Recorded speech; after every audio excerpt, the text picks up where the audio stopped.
What is it?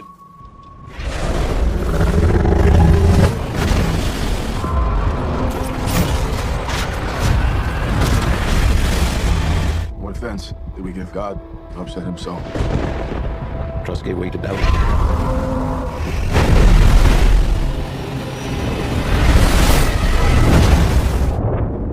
Before people discovered oil underground, everyone used whale oil for everyday life, and every month, whale oil businessmen would sail out with their crews to hunt whales out in the ocean. There's a rumor among the sailors about Moby-Dick, a monstrous whale spread across the world. But no one really knew the true story, except for one former crewman who had already retired. The film starts with the year 1850 shown on the screen. A well-known writer appears, but he is not from the area. He has come to meet someone. He knocks on a door, but the woman inside asks him to leave, thinking he is just a visitor. The writer explains that he is a writer, not a customer. As she opens the door, she recognizes him immediately. This writer had previously met her husband, Thomas, who is an older man. The writer had come to ask Thomas about a story. However, Thomas reacts harshly, questioning why the writer traveled so far to see him. The writer ignores Thomas's anger and insists he wants to hear a story. He even offers Thomas money, saying he will pay him if he shares the true story. The writer shows all his money to Thomas, but Thomas refuses and tells him to look up the story in government records. The writer insists he wants to hear the real story directly from Thomas. This makes Thomas very angry, and he tells the writer to leave,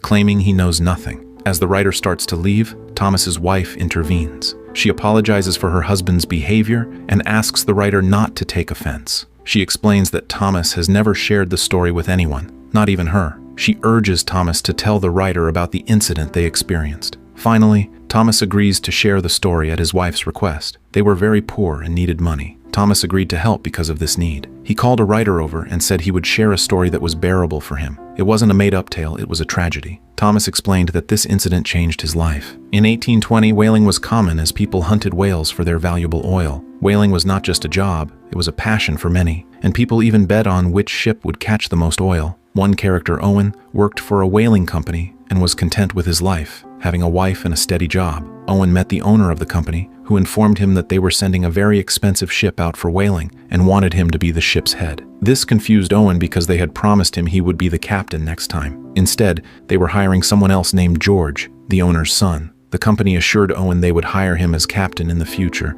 and since his skills were valued, they raised his wages. Owen agreed but insisted on a contract guaranteeing his future captaincy. As he prepared for the journey, his wife expressed her worries about his departure, asking him to promise he would return safely. She also gave him a locket to wear. Owen remembers his promise. Later, we see George, the captain, with his father. His father tells him to go and return victorious. A crowd gathers to send off the whalers, including a young boy named Thomas, who is now an old storyteller. Thomas is on the ship for his first whaling trip, along with Owen, his childhood friend, and other companions. When Captain George and Owen meet, tension arises. George, as captain, is harsh with Owen, but Owen cannot retaliate due to his subordinate position. As they sail, the ship encounters trouble and seems stuck. Owen uses his skills to resolve the situation, showing his experience, while George lacks the same ability. This makes George envious of Owen's talent. That night at dinner, George insults Owen, calling him a commoner and a farmer's son. Owen feels humiliated but cannot respond, so he leaves and tells his friends they need to prepare for an early start.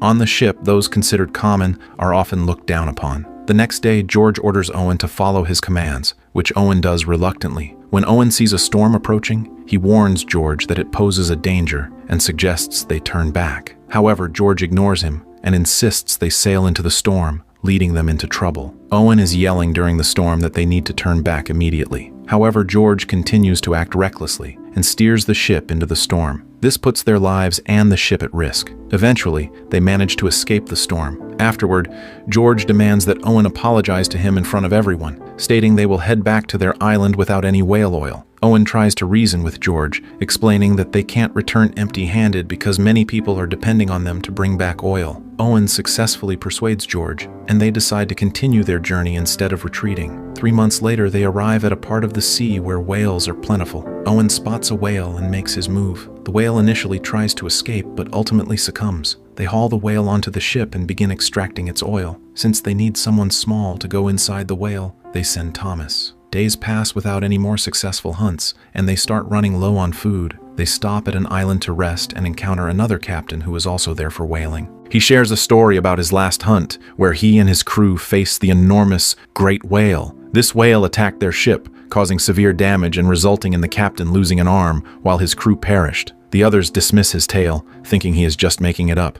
The captain departs from that location. However, the crew has grown greedy and wants to sail to a specific area of the sea where the great whale is said to be. They set off to reach that part of the ocean. The story picks up 14 months later. After a long journey, they finally arrive at the location described by the captain, and the great whale is indeed there. Armed and ready, they continue sailing, but suddenly, Owen's boat is attacked. They fall into the water and for the first time, see the great whale, just as the captain had described. The whale starts to swim away, but Owen's crew remains in their boat. Seizing the opportunity, they attack one of the whales and manage to kill it. However, the great whale notices their actions and retaliates by attacking their ship, causing it to begin sinking. George, who is also in a boat, sees this and decides to return to his ship. He urges everyone to abandon the sinking vessel quickly. They all get into the lifeboats and gather whatever food they can find. The next morning,